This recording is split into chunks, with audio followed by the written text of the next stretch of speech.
किसी बात पर राहुल की अपनी पत्नी से लड़ाई हो गई। राहुल बड़बड़ाते हुए घर से बाहर निकला। सोचा कभी इस लड़ाकू औरत से बात नहीं करूंगा।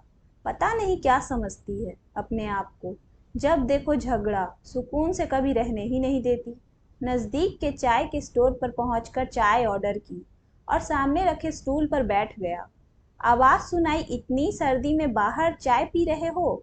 उसने गर्दन घुमाकर देखा तो साथ के स्टॉल पर एक बैठे बुजुर्ग उससे कह रहे, आप ही तो इतनी सर्दी में इस उम्र में बाहर हैं। बुजुर्ग ने मुस्कुराकर कहा, मैं अकेला हूँ, मैं कोई ग्रस्त थी ना साथी। तुम तो शादीशुदा लगते हो। पत्नी घर में जीने नहीं देती, हर समय चिप चिप, बाहर न भटकूं तो क्या करूं। गर्म चाय की घूंट अंदर जाते ही दिल की करवाहट बाहर निकल पड़ी। बुजुर्ग पत्नी जीने नहीं देती। बेटा, जिंदगी ही पत्नी से होती है। 8 साल हो गए हमारी पत्नी को गए। जब जिंदा थी कभी कदर नहीं, आज कमबख्त चली गई तो भुलाई नहीं जाती। घर काटने को होता है। बच्चे अपने अपने काम में मस्त। आलीशान घर है, धन दौलत सब है, पर उसके बिना कुछ मजा नहीं।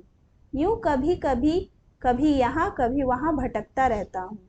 कुछ अच्छा नहीं लगता। उसके जाने के बाद पता चला धड़कन थी मेरे जीवन की, और मेरे घर की सब बेजान हो गया। अब बुजुर्गों की आंखों में दर्द और आंसुओं का समंदर था। राहुल ने चाय वाले को पैसे दिए, नजर भर बुजुर्ग को देखा, 1 मिनट गवाए बिना घर की ओर मुड़ गया। दूर से देख लिया था, डबडबाई आंखों से निहार रही थी पत्नी, और चिंतित होकर दरवाजे पर खड़ी थी। कहाँ चले गए थे? एक जैकेट भी नहीं पहना, ठंड लग जाएगी। तो तुम भी तो बिना स्वेटर के दरवाजे पर खड़ी हो।